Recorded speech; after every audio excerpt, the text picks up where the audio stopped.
साल 2012 में नवंबर का महीना था, जब धूप तेज थी और समंदर के लहरों में एक अजीब सी शांति थी। मैक्सिको के एक छोटे से गांव कोस्टा अजुल से दो लोग अपनी छोटी सी फाइबर ग्लास बोट लेकर मछली पकड़ने के लिए निकले। एक था जोस सल्वाडोर, जिसकी उम्र 36 इयर्स थी, और ये गरीता पामा सल्वाडोर का रहने वाला था। ये एक एक्सपीरियंस्ड मछुआरा था। और दूसरा था एज़ाक्वेल कॉर्डोबा, जिसकी उम्र 30 साल थी, जो उसका नया असिस्टेंट था। उन दोनों का प्लान नॉर्मल दिनों की तरह एकदम सीधा था। सिर्फ एक दिन का सफ़र, कुछ मछलियाँ पकड़नी थी और शाम तक घर वापस आना था। लेकिन उन्हें क्या पता था कि ये सफ़र सिर्फ एक दिन का नहीं, बल्कि 438 दिनों की मौत और ज़िंदगी की जंग बन जाएगी।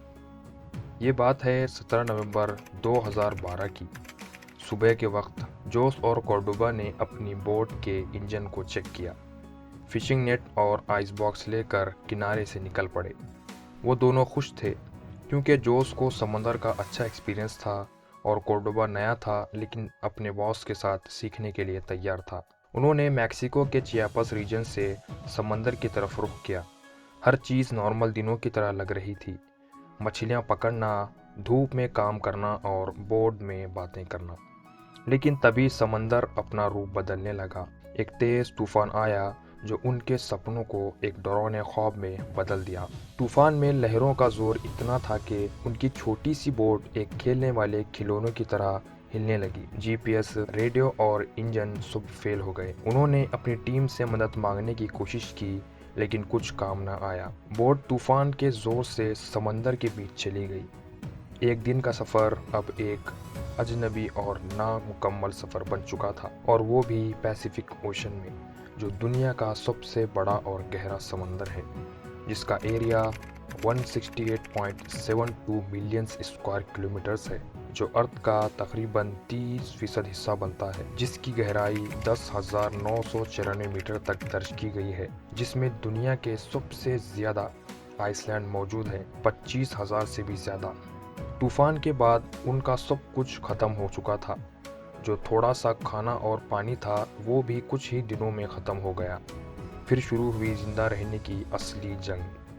जोस ने अपने साथी कोर्डोबा के साथ मिलकर सर्वाइवल के नए तरीके निकाले। वो समंदर की मछलियां अपने हाथों से पकड़ते और कच्ची मछलियां खा लेते। कभी कभी समंदर के ऊपर उड़ते परिंदों का शिकार करते, और वो भी जब सिर्फ कभी परिंदे अगर उनकी बोट पर आके बैठते। कछुए का गोश्त और उसका खून भी उनके सर्वाइवल का हिस्सा बना। लेकिन आखिर वो पानी कैसे पीते थे, क्योंकि समंदर का पानी खारा होता है और इंसान उसे डायरेक्ट पी नहीं सकते। जो सल्वाडोर ने कहा कि जो पानी की वेस्ट बॉटल्स समंदर के ऊपर मिलती थी, वो उसमें बारिश का पानी जमा कर कर पीते थे। जब बारिश भी नहीं होती थी तो उन्हें कभी कभार मजबूरन अपना यूरिन पीना पड़ता था।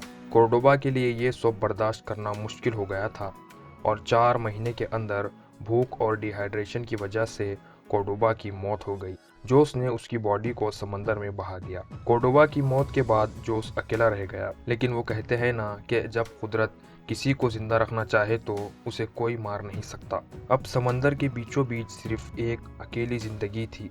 जोस ने 14 महीने तक समंदर का अकेलापन झेला। कभी शार्क उनकी बोट के आसपास घूमते, तो कभी तेज लहरों का तूफान बोट को गिराने की कोशिश करता। दिन और रात का कोई फर्क नहीं था, बस एक ही चीज थी, जिंदा रहने की कोशिश। समंदर के बीच वो हर दिन एक नई उम्मीद के साथ जागता कि शायद कोई बोट या शिप उसे दिखे और वो उसे इस मुश्किल से निकाल ले। लेकिन हर बार वो नाकाम होता। लेकिन आखिरकार 438 दिन, यानी तकरीबन 1 साल 2 महीने के बाद जीने की एक उम्मीद दिखी। 30 जनवरी 2014 का दिन था। मार्शल आइसलैंड के एक छोटे से आइसलैंड एबन अटल पर एक आदमी को बोट के साथ देखकर लोग हैरान हो गए, और वो आदमी कोई और नहीं बल्कि जोस सल्वाडोर था। लगभग 14 महीने यानी 438 दिन समंदर में भटकने के बाद वो जिंदा था। उसकी दाढ़ी बढ़ चुकी थी और कपड़े फट चुके थे। जिस्म बहुत कमज़ोर हो चुका था, लेकिन आंखों में अब भी ज़िंदगी की चाह बाकी थी। जो उसकी सर्वाइवल की कहानी दुनिया के लिए एक चमत्कार है। आखिर वो कैसे ज़िंदा बचा रहा।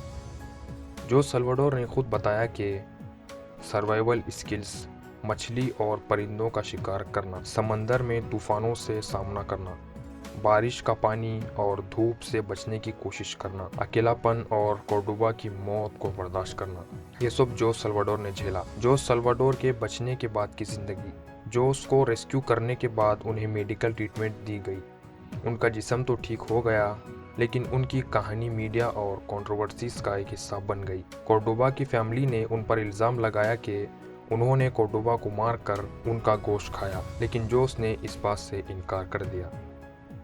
और उन्होंने अपने सर्वाइवल पर एक किताब भी लिखी जिसका नाम 438 days an extraordinary true story of survival at sea, जो कि एक बेस्ट सेलर बनी।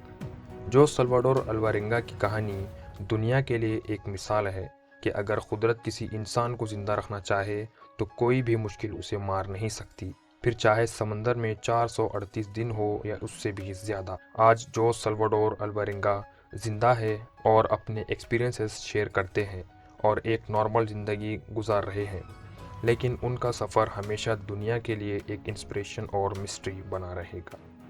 उम्मीद है दोस्तों आपको ये वीडियो पसंद आई होगी। इस वीडियो को लाइक, शेयर और हमारे चैनल को सब्सक्राइब ज़रूर करें इसी तरह की और इन्फॉर्मेटिव वीडियोस देखने के लिए।